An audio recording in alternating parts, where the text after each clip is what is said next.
Santos irmãos, com a graça e a paz do Senhor. Amém. Muita boca com amém. Santos irmãos, com a graça e a paz do Senhor. Amém. Olha para quem está ao teu lado e pergunta para ele, pergunta para ela: tu ainda tem lenha para queimar?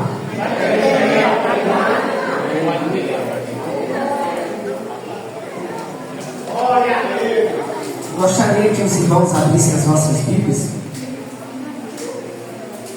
no livro do profeta Isaías.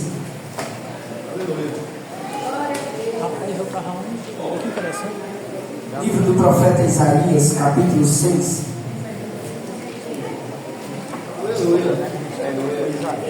Versículo de número 1 em diante.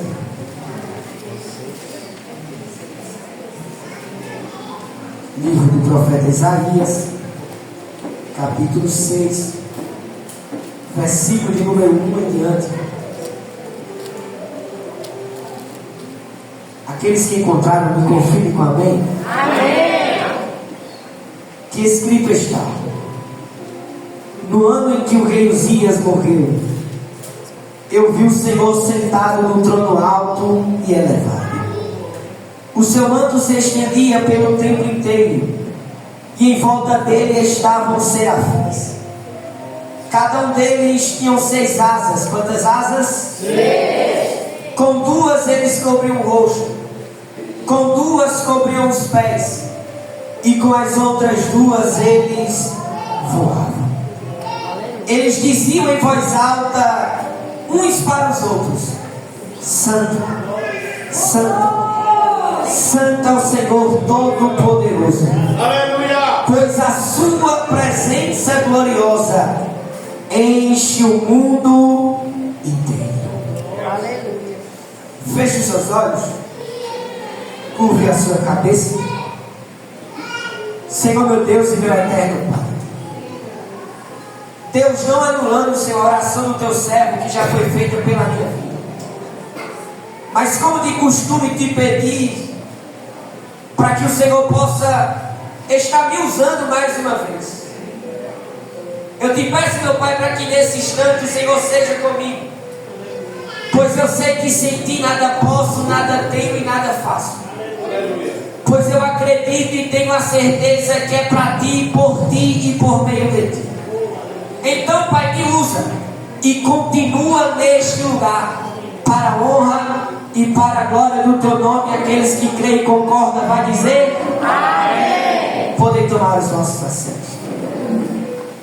Antes de entrar na mensagem, gostaria de agradecer a Deus pela vida do nosso pastor Alexandre, a qual nos confiou a oportunidade de estarmos aqui. Que Deus continue nos abençoando. Louvar a Deus também pela vida do nosso irmão Michel, que está vindo para a sua casa. Que Deus abençoe em nome de Jesus. A cada um que está na retaguarda, que Deus abençoe, e a toda a igreja em nome de Jesus. Para entrar na mensagem, perguntem para quem está ao seu lado: qual a importância que a Bíblia tem na sua vida?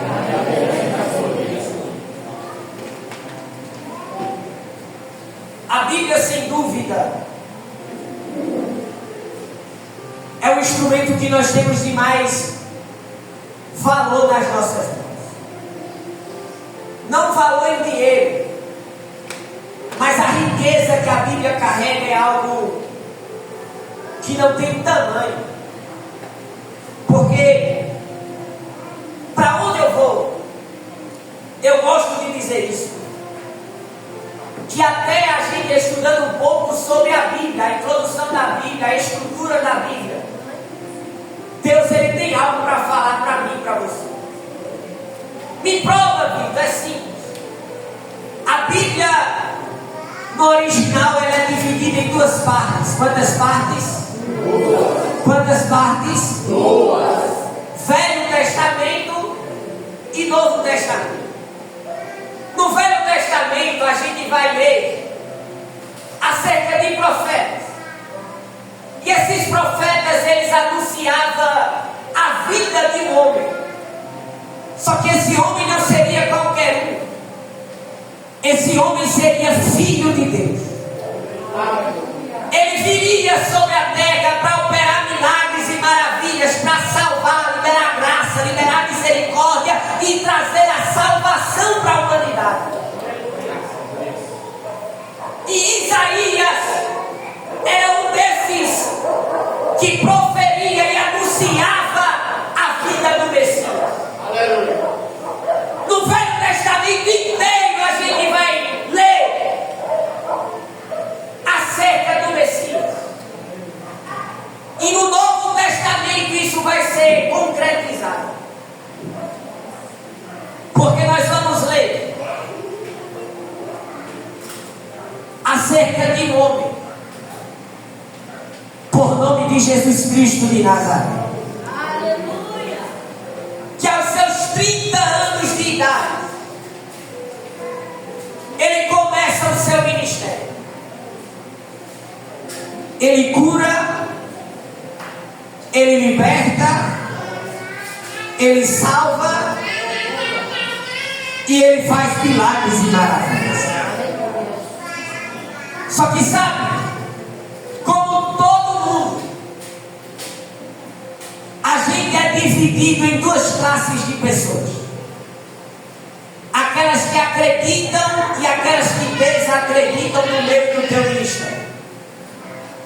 Como assim, vida? Porque na nossa jornada sempre vai ter alguém para apoiar, mas sempre vai ter alguém para reprovar a minha e a tua ação. Vai ter gente para dizer: Deus é contigo, verdadeiramente Ele se manifesta na tua vida. Mas vai ter gente que vai se levantar e vai dizer: tu não sabe pregar, tu não sabe cantar, pois a tua voz é feia. E essas pessoas se levantavam contra Jesus para dizer: verdadeiramente Ele é o Messias. Mas outras pessoas diziam: esse aí é um falso Messias. Ele não é aquele que havia de vir para salvar a humanidade. Só que quantas vezes você vê Jesus parando para discutir e querer provar quem Ele é? Nenhuma vez. Por quê, filho? Porque quem tem ciência daquilo que foi chamado para fazer, ele não tem tempo para perder com quem não tem nada com Deus. Vitor, melhora para mim entender agora. É simples, queira alguém ou não, mas Deus, Ele é na tua vida. Aí Deus te trouxe essa noite para te dizer: não importa se alguém crê, não importa se alguém acredita, não importa se alguém aplaude, não importa se alguém se manifesta, o que importa é que Deus te chamou, é que importa é que Ele te capacitou, e o que importa é que Ele é na tua vida. Glória a Deus. Aleluia. Jesus, Ele começa o seu ministério, mas aqueles que desacreditaram de Jesus e que aqueles que não gostavam de Jesus, eles vão crucificar Jesus. Para muitos, eles mataram a Jesus, mas na cruz Jesus libera uma palavra. Aleluia. E a palavra que Jesus libera é tetelestai. Aleluia. E consumado está. Só que a palavra tetelestai é muito mais poderosa do que nós imaginamos. Porque a palavra tetelestai, na sua origem, ela tem várias vertentes. E dentre essas tem 4 que os judeus costumavam usar diariamente. Quais, Vitor? No comércio, quando alguém devia uma quantia e ele ia quitar, ele recebia um comprovante com o nome tetelestai. E a dívida foi paga. No judicial, quando um preso ele era liberto e o seu tempo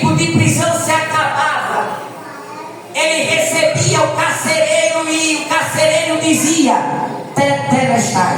E agora já não existe mais nenhuma condenação. No canteiro de obra, quando a obra ela era completa, o mestre da obra ele ia até o dono e dizia: Tetelestai. E a obra está completa. Na religião, quando o sacerdote ele encerrava o sacrifício, que o sacrifício ele era consumido pelo fogo do altar, ele olhava para aqueles que estavam fora do templo e dizia: Tetelestai. E o sacrifício do holocausto foi consumido.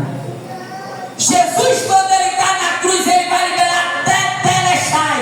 Por quê, filho? Porque na cruz Jesus ele libera para aqueles que estão embaixo. Tetelestai. A dívida do pecado foi paga.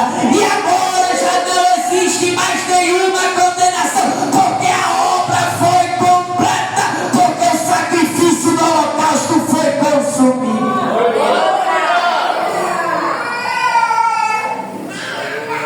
Só que de acordo com que o tempo avança, a Bíblia ela vai perdendo a sua cronologia. E por perder a cronologia fica algo complicado de se entender. E para isso não acontecer, vão dividir a Bíblia em 9 partes. Quantas partes? Quantas partes? E dentre essas 9 partes, a gente vai encontrar o Pentateuco, livros históricos, poesias e sabedorias, profetas maiores, profetas menores, evangelhos, atos, cartas e apocalipse. Mas Vitor, o que é que você quer me dizer com isso? É porque em cada parte da Bíblia Jesus se manifesta de uma maneira diferente. Aleluia. Como assim? Diz, é porque no Pentateuco ele é lei, ele é justiça, ele é saída e ele é provedor. Nos livros históricos, ele é aquele que disse para Josué: eu não sou nem contra nem a favor, mas eu sou o general, o comandante do exército de Israel. Nos livros históricos, ele é aquele que peleja a minha e a tua peleja. Ele é aquele que luta por mim e por você. Nas poesias e sabedorias, ele é a sabedoria que homem não consegue alcançar. Nos profetas menores e profetas maiores, a única diferença é o volume do livro. Porque, Vitor, profeta não tem diferença. Como assim? Ele usa quem quer, do jeito que quer, da forma que quer, como quer, onde quer, porque a honra é dele, a glória é dele, o poder é dele, a graça é dele. É ele que faz, é ele que tem, é ele que pode, é ele que é para ele, por meio dele. Aleluia. Nos evangelhos, ele é o que disse para Moisés: eu sou o que sou. Eu sou o pão para quem tem fome. Eu sou a água da vida que joga para a vida eterna para quem tem sede. Eu sou o caminho, a verdade e a vida. Eu sou o médico na tua enfermidade. Eu sou a luz no meio das trevas. Eu sou o que você precisa. E em Atos, ele é aquele que se manifestava através dos seus apóstolos para operar milagres e maravilhas. E nas cartas, ele é o que disse para Pedro: tu és Pedro, mas sobre esta rocha, chamada Jesus Cristo de Nazaré, eu edificarei a minha igreja. Sabe por que até hoje você está de pé? Sabe por que até hoje você não desistiu? É porque a mão que te sustenta não é mão humana, mas a mão que te sustenta é a mão de Deus. Aí ele me trouxe essa noite para te dizer: não vai parar, não vai desistir, não vai entregar, não vai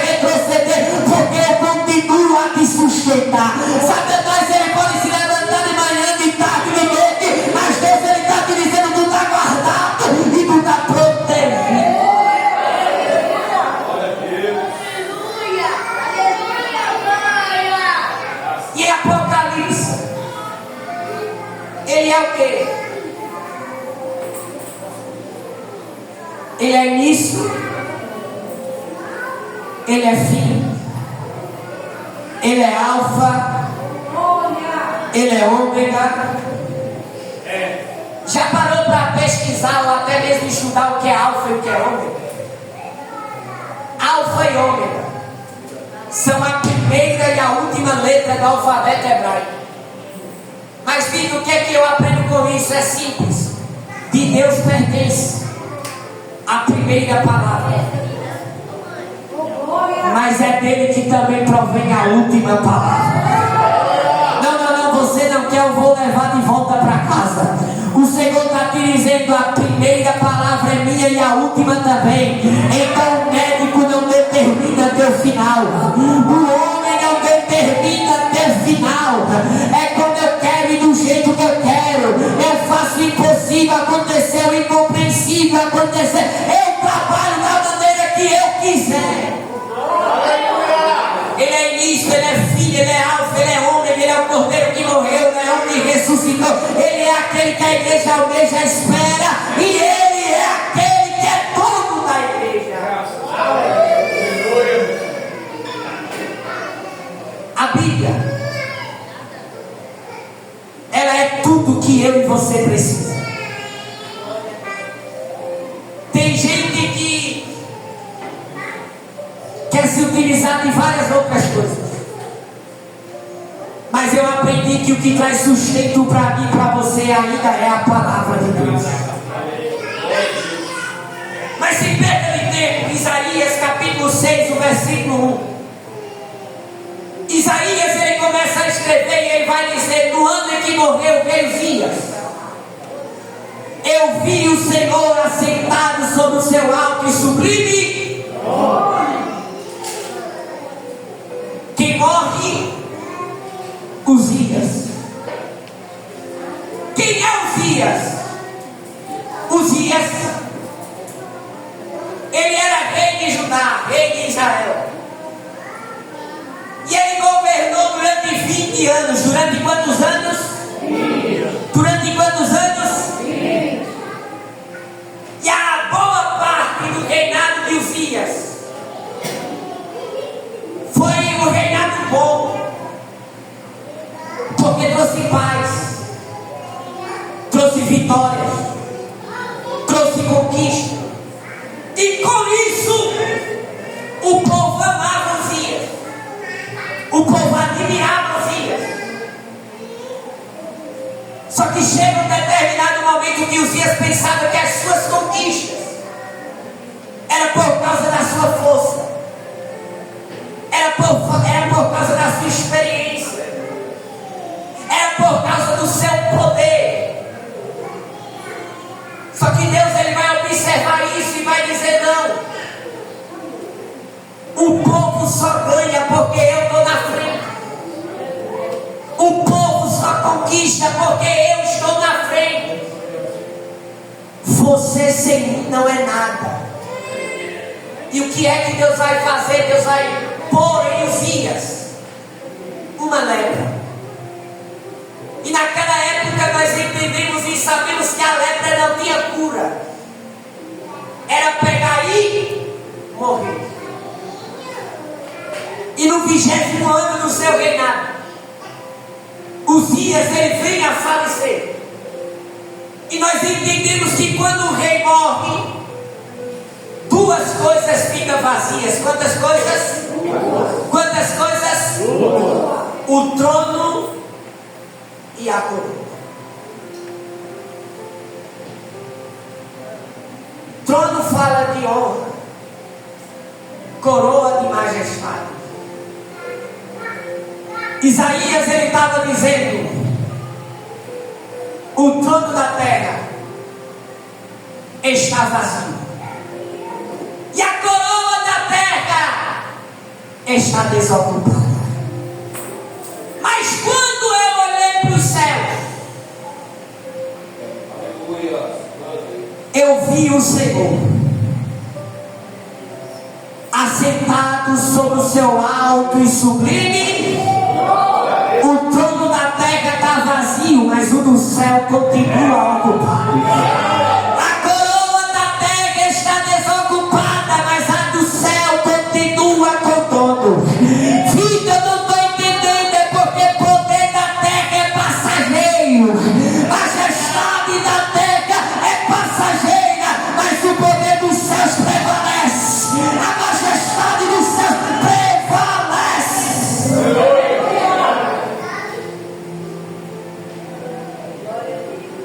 Vida, eu não estou entendendo. É porque o homem é limitado, mas Deus, ele é ilimitado. O homem cresce, o homem envelhece, o homem prospera, mas chega um determinado momento que ele se acaba e acaba morrendo. Mas Deus não. Deus, ele já era antes de tudo existir. Ele é, ele será e sempre continuará sendo, porque ele é imutável.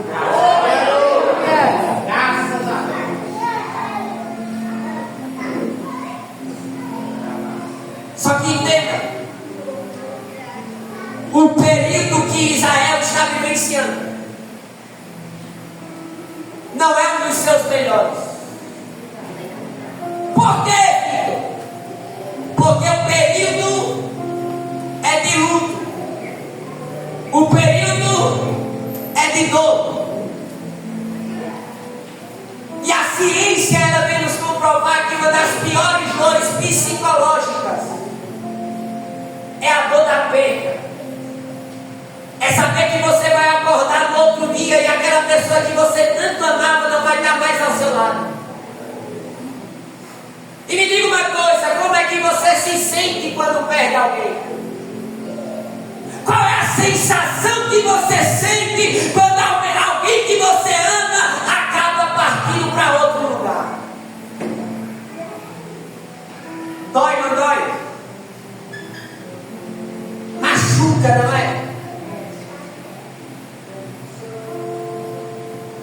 Mas em meio à dor, em meio à luta, Isaías está vendo outra coisa além de dor. Isaías está vendo outra coisa além de luto. E o que é que Isaías está vendo? Está vendo o trono, está vendo Deus. Fica, eu não estou entendendo, é porque Deus te trouxe essa noite para te dizer: essa dor não vai te matar, porque em meio a essa dor eu vou me manifestar, em meio a essa dor eu vou mostrar a minha graça. Deus, ele te trouxe essa noite para te dizer: esta dor que surgiu, esta angústia que se levantou, ela não veio para te matar, mas ela veio para te fortalecer.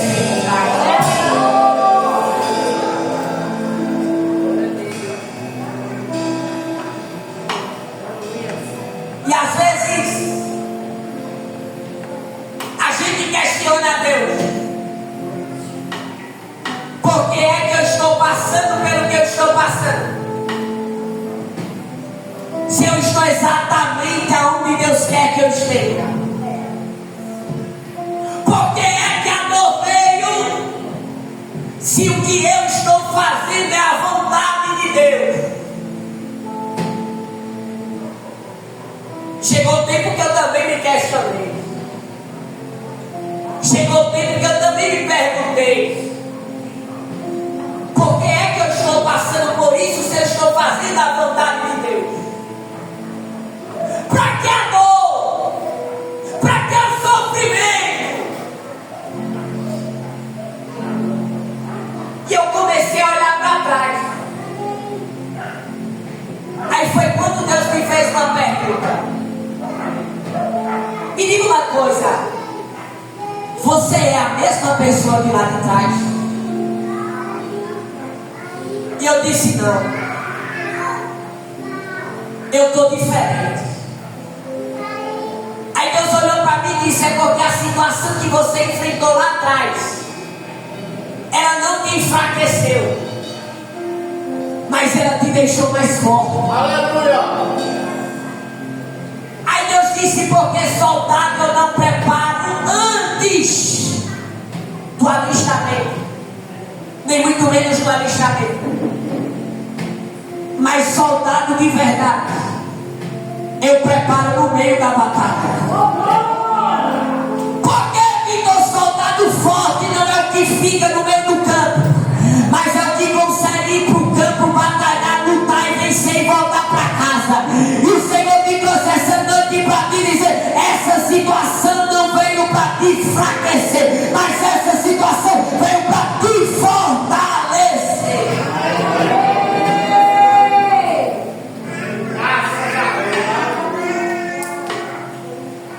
E no ano em que morreu o rei Uzias, eu vi o Senhor assentado sobre o seu alto e sublime. E eu olhei e vi serafins. E cada serafim tinha 6 asas. Com 2 cobriam o rosto, com 2 cobriam os pés, e com as outras 2 eles. Mas para que cobrir o rosto? Para que cobrir os pés? Eles cobriam o rosto porque não importava o tempo. Sempre que eles iam até a presença de Deus, eles não se acostumavam com a glória de Deus. A glória de Deus era tão grande que eles não conseguiam olhar para Deus. Aí eles cobriam o rosto. Mas para que cobrir os pés? É porque serafins vem de ser ardente. São seres feitos de fogo. E me diga uma coisa: por onde o fogo passa, o ambiente permanece do mesmo jeito? É destruído, sim ou não? É queimado, sim ou não? Mas e onde Deus passa? Como é que o ambiente fica?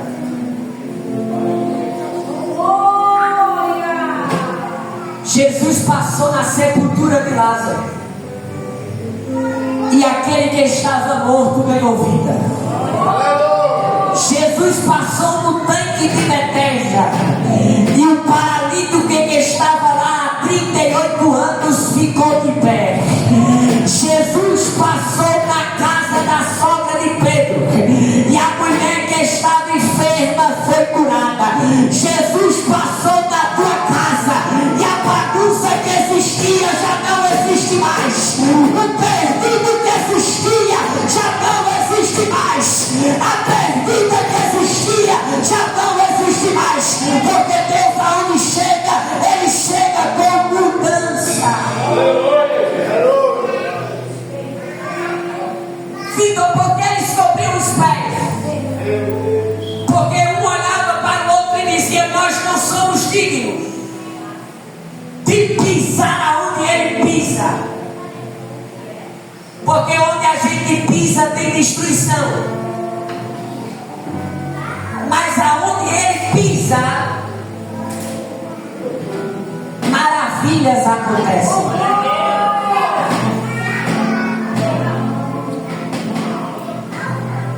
E eu via serafins, e cada um tinha 6 asas. Com 2 cobriam o rosto, com 2 cobriam os pés, e com as outras 2 eles.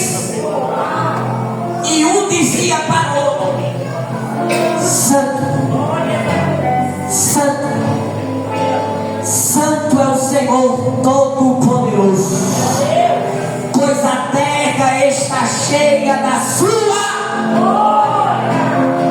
Pois a terra está cheia da sua. Sabia que no original a palavra que os serafins diziam era Kadosh.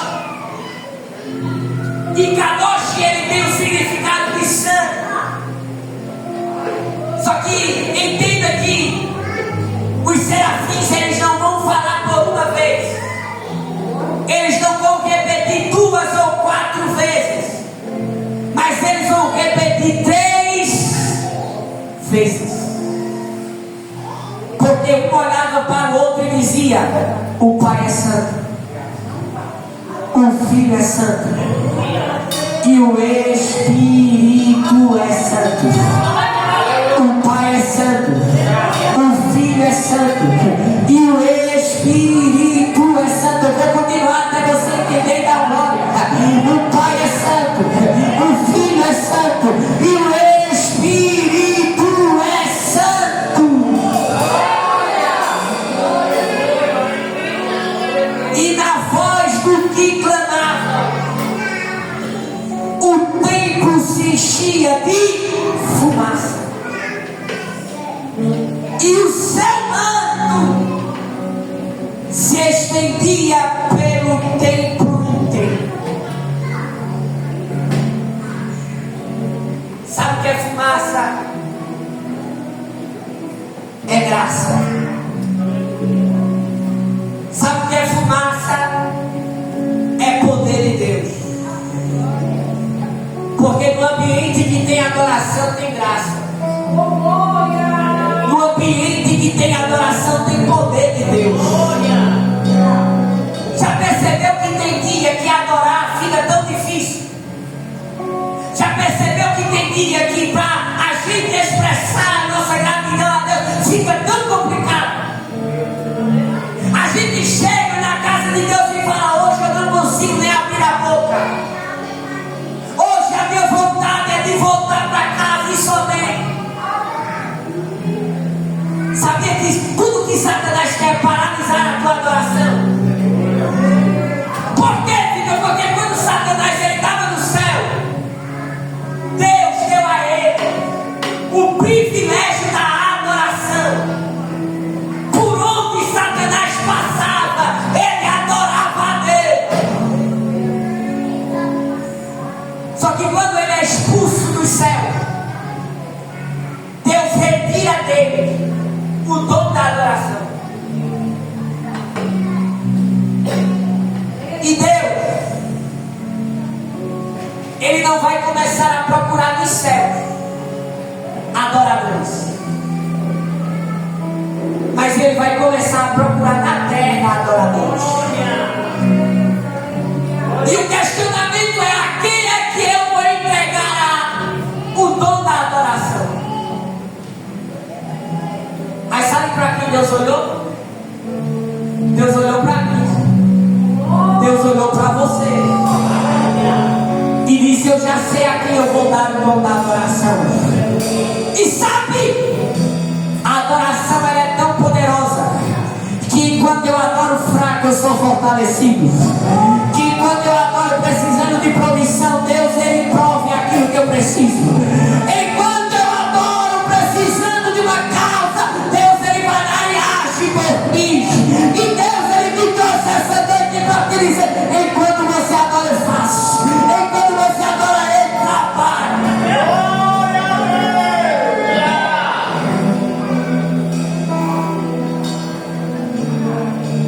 E a pergunta que não quer calar é: será que tem adorador na casa? Será que veio alguém para adorar a Deus? Porque Satanás ele olhou para você e disse: hoje ele vai ficar encalado. Hoje ela vai ficar encalada. Mas sabe de uma coisa? Satanás perdeu mais uma vez. Porque você não veio para ficar calado e você não veio para olhar para a cara do pregador, mas você veio para adorar e agradecer ao nome de Deus. Tem adorador na casa dele? Alguém trouxe adoração? Trouxe. Se você trouxe, libera pelo menos um nome. Eu vou deixar você adorar.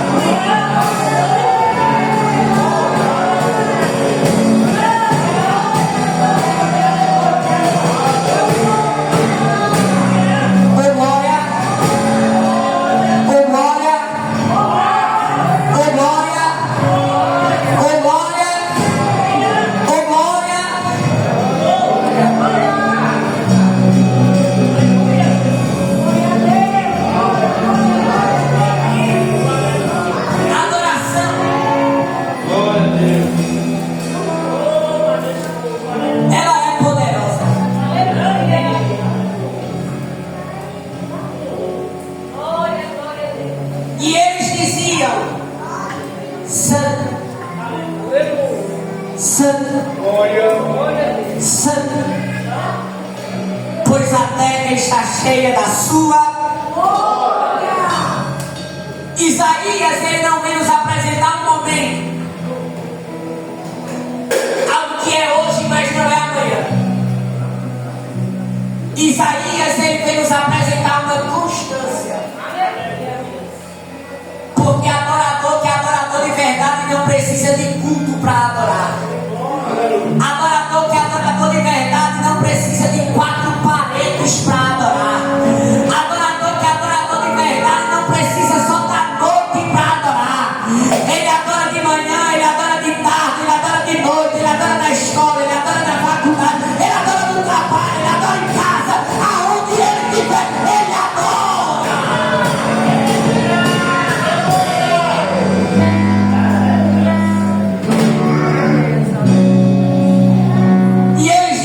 Santo, Santo, Santo é o Senhor Todo-Poderoso, pois a terra está cheia da sua glória. Qual é o ambiente que está cheio da glória de Deus? Qual é o ambiente que está cheio da glória de Deus?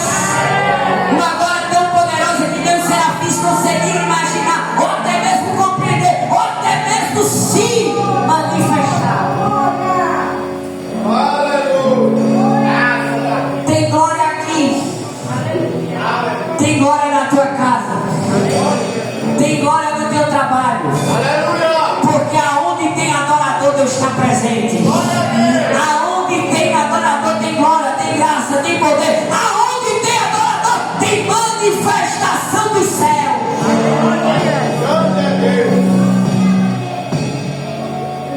E eu dizia: ai de mim, porque vi o Senhor e eu não sou vivo, pois eu tenho os lábios impuros e habito no meio de pessoas que também têm lábios impuros. Porque a primeira coisa que a graça faz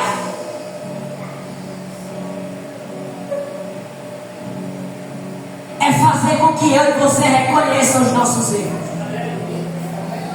Glória a Deus. Porque aonde a graça habita, o pecado não consegue prevalecer. Aleluia. E foi isso que Isaías fez. Ai de mim, porque sou um homem de lábios impuros e habito no meio de pessoas que também têm lábios impuros. Mas enquanto eu falava, eu vi os serafins como mantenais, e ele ia até o altar de Deus, e com Atenais ele pegava uma brasa do altar de Deus. Só que o que é o Atenais? É um instrumento utilizado para pegar coisas quentes ou frias demais. Só que o questionamento que eu me fiz foi: para que é que os serafins precisavam da Atenais?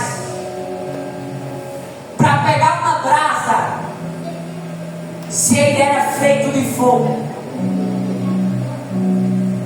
Só que a brasa que foi retirada do altar de Deus foi levada até Isaías. E com a brasa da Atenais, o serafim vai encostar nos lábios de Isaías e vai dizer: a partir de hoje, os teus pecados foram perdoados e os teus lábios foram purificados.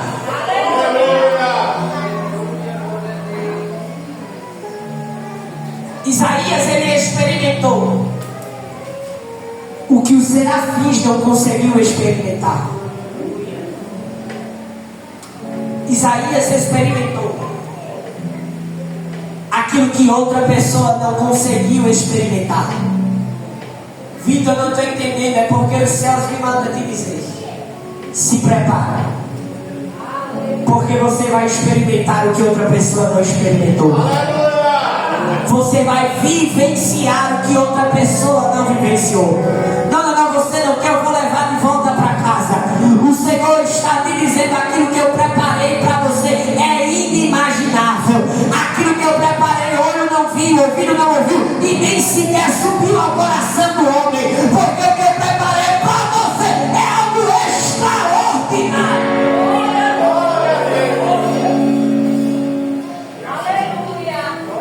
Mas sabe qual é a primeira coisa que Isaías vai fazer?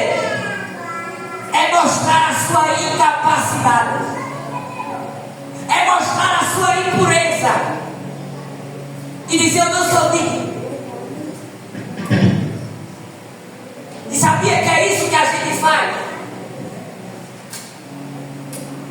Eu não sou merecedor, eu não sou digno.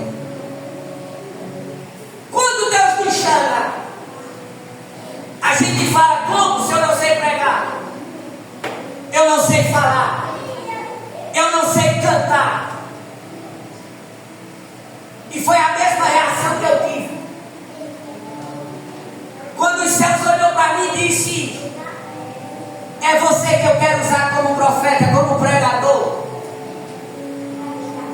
E eu disse: eu não posso ser, porque para falar com outra pessoa eu tenho dificuldade. Eu era tão tímido que até para falar com os meus pais era difícil.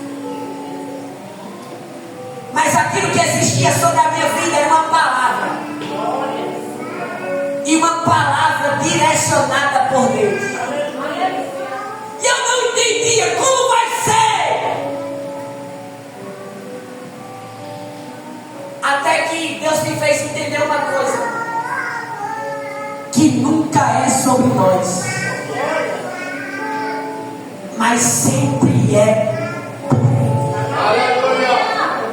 Eu olhava e dizia: quando eu vou falar? Aí Deus me visitou e disse: não é você, meu filho, você vai ser meu instrumento. Eu vou usar você. Você vai falar o que eu mandar. Você vai falar aquilo que eu quiser. Aí foi quando a palavra bradou no meu coração: Deus não está atrás de quem se acha capaz, mas Deus está atrás daqueles que se acham incapazes. Por que, Vitor? Deus não precisa de quem acha que sabe. Deus não precisa de quem acha que tem. E Deus não precisa de quem acha que faz. Por que, Vitor? Quem tem é Ele. Quem pode é Ele. E quem faz é Ele. Deus, Ele está dizendo: não é sobre você, é sobre mim. Não precisa saber, porque eu vou te capacitando. Porque sabe que a gente é acostumado a pensar. Eu já estou encerrando. Aquilo que a gente é acostumado a pensar é no padrão que a sociedade exige. Porque a sociedade exige uma certa perfeição. Não pode gritar, mas também não pode falar baixo. Não pode gaguejar, mas também não pode ser eloquente demais. A sociedade sempre vai exigir um padrão. E eu disse: eu não consigo alcançar esse padrão. E Deus disse: eu não trabalho com o padrão da sociedade. Quer prova? E eu dizia: pode falar. Me responda: Davi tinha padrão de rei? E eu disse: não. Gideão tinha padrão de guerreiro? Não. Pedro tinha padrão de líder? Não. Paulo tinha padrão de pregador? Não. E por que você está atrás de padrão? Por que você quer alcançar um padrão? Deus está te dizendo: eu não preciso de padrão. Mas como eu disse, eu retorno a dizer: Deus usa quem quer, da maneira que quer e do jeito que quer. Alguém pode olhar para você e dizer: louca, é doida, não. É servo e usado por Deus. Só que é claro, deixa eu esclarecer uma coisa: Deus, Ele usa quem quer e como quer. Mas Deus também não vai usar todo mundo de toda forma. Não ache que porque Deus te escolheu, você pode vir a Ele de qualquer maneira. Porque quando a graça te visita, ela não deixa você permanecer do mesmo jeito. Porque quando a graça te visita, ela não muda só teu jeito de falar, teu jeito de pregar, teu jeito de cantar. Porque aquilo que Deus mais exige do ser humano é caráter. E quantos pregadores estão aí, mas não tem caráter? Quantos cantores estão por aí, mas não tem caráter? E Deus está te dizendo: preserve o seu caráter. Preserve a sua essência. Porque Paulo disse: sejam os meus imitadores, assim como eu fui e como sou de Cristo. Quer um padrão para seguir?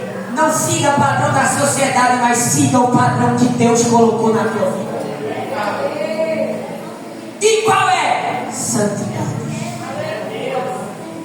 Qual é o padrão que Deus exige? Santidade. É o mundo dizendo: está ultrapassado, e Deus dizendo: não está separado. Alguém está dizendo: ei, isso já passou, isso já é passado. E Deus está te dizendo: não é passado, não, é compromisso. Quem tem compromisso com os céus é diferente. Quem tem compromisso com os céus anda na santidade, vive na santidade e vive para a santidade. Glória a Deus.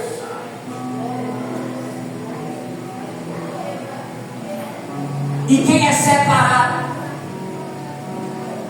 ele não é separado só para ser um dentro da igreja e outro do lado de fora. Mas quem tem Deus na vida é reconhecido aqui e é reconhecido lá fora. E não precisa dizer quem é, não. Quem olha para você reconhece quem está contigo. Já percebeu que quando o estrangeiro chega, a primeira coisa que a gente olha e fala é: ele não é daqui, ele é de outro lugar. A mesma coisa é quando a gente está aqui e vai para outro ambiente, a pessoa olha e fala: tu não é daqui, não é? Porque teu jeito de falar é diferente, teu jeito de se comportar é diferente. E é isso que Deus quer de você. A minha graça está sobre a tua vida. E Deus está te dizendo: eu não quero uma juventude de qualquer forma, mas eu quero uma juventude santificada. Eu quero uma juventude para fazer a minha obra. Eu quero uma juventude para gerar almas e gerar vidas. Os céus te mandam te dizer: enquanto você vive para Deus, Deus faz por você. Enquanto você faz para Deus, Deus Ele opera sobre a tua vida. Fique de pé, eu já estou encerrando.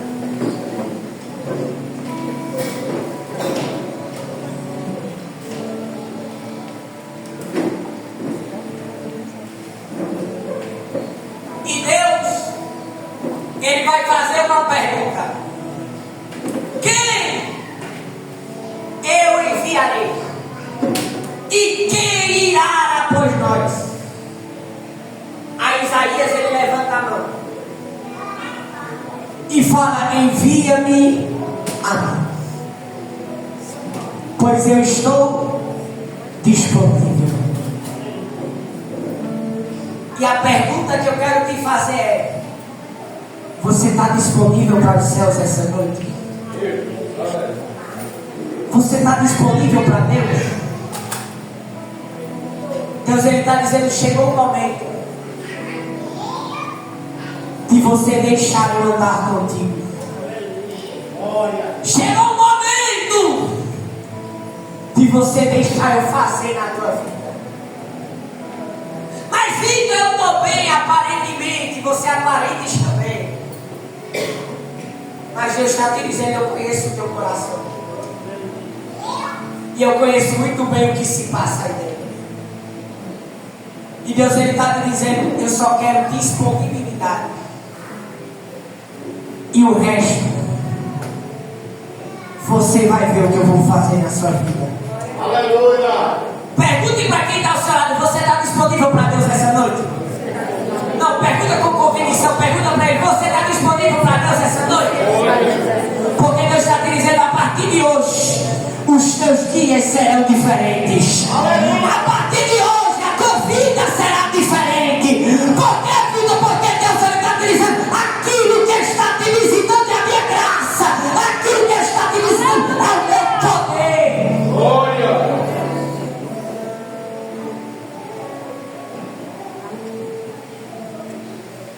Se prepara